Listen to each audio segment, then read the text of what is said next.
Hello YouTube, welcome to 5 for Fridays. Today I'm going to talk about a subject that's near and dear to my heart, video games. Now a little bit of backstory and context to this. When I was a kid growing up, all we did on weekends was look for places that had video games. As an adult or a young adult, I've owned pretty much every console that exists. I've had, plenty of PCs and all kinds of, I've even built stuff specifically for gaming. So I kind of know about gaming, even though this channel is not a gaming channel and I don't really talk about it much. And that's mostly because nobody wants to watch me play. As much as I enjoy video games, I'm not any good at them. So, with that being said, I'm going to give you my top 5 video games ever. Now some of these games are in the top 5 just because of their significance to the rest of the video game world. In other words, I don't think that the video game industry exists as it does today as kind of like a interactive Hollywood without some of these games. And so just keep that in mind when you see my list. Yes, that's right, it's Friday, the day the regular work week waves the white flag. Your reward? 5 for Friday, a pointless list I create just for your entertainment. I remember especially when the PlayStation launched, the original one. And I was working in retail in a video game store at the time, so it was kind of very near and dear to the entire process. I got all kinds of promotional material and all sorts of other stuff, and I remember being so unbelievably excited about the release of the PlayStation. And there's a good reason behind that.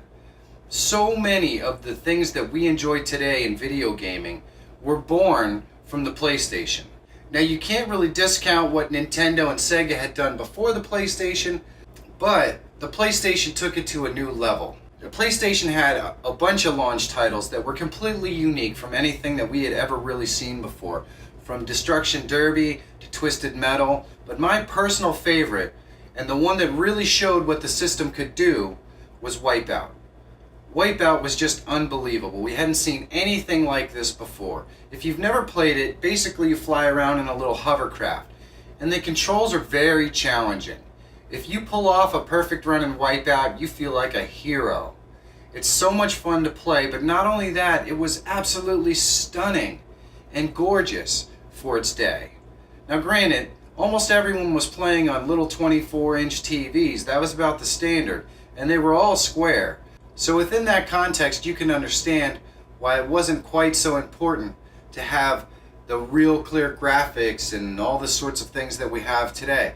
I mean, the screens were tiny. That was all you had.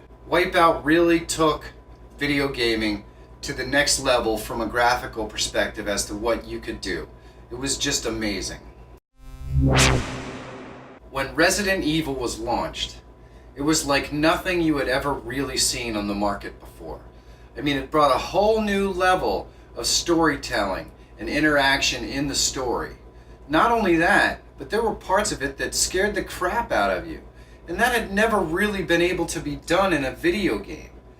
Now granted, when you look at it today, it looks blocky and goofy, but for the time, it was amazing. It was realistic. And the level of storytelling and interaction that came from Resident Evil, I think took video games to where they are right now. Because I'm not really sure that the video game industry would have evolved like it had if Resident Evil hadn't been so successful at scaring the crap out of us. Tomb Raider, the original, is another in the same line as Resident Evil. It had great storytelling, it was an awesome adventure, and you got to live it. And this is the sort of thing that you see all the time in video gaming now, but at the time, it was completely original and interesting. I mean, basically you combine shooting with climbing and adventure and some rudimentary puzzle solving as well. It was just awesome, and I'm not really sure that the video game industry of today would be quite the same without Tomb Raider.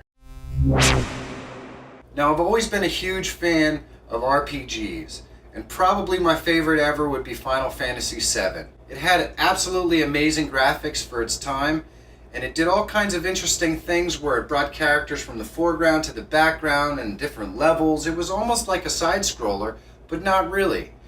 It was pretty linear, which was normal for that day, but less linear than what you were normally used to. And the combat sequences had these just amazing spells and everything else that you could cast. It was fun to play, it had a great story, and it looked just beautiful. For me, the mother of all video games, and the one that I always look to when I'm trying to think of whether something is really fun to play, is Mario 64. When it came out, there was really nothing else like it on the market.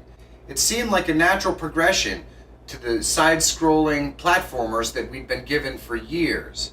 But what really made it unique was how easy it was to play and enjoy, and how much fun it was just to watch Mario walk around and jump. And the beauty of the way that the open world in Mario 64 worked, which hadn't really been done before, is that some areas were much harder than others. So if you got frustrated and you couldn't do something, you could always go to another area and play through that.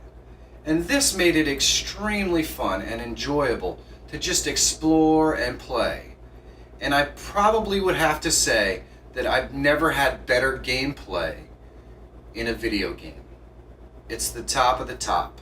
And even though there have been plenty of iterations of Mario games since then, none of them, at least so far, have really captured quite that balance of difficulty and enjoyment and free-flowing exploration that the original Mario 64 had. You know, you combine that with the music and the visuals. For the time, they were amazing, and it's just the perfect video game.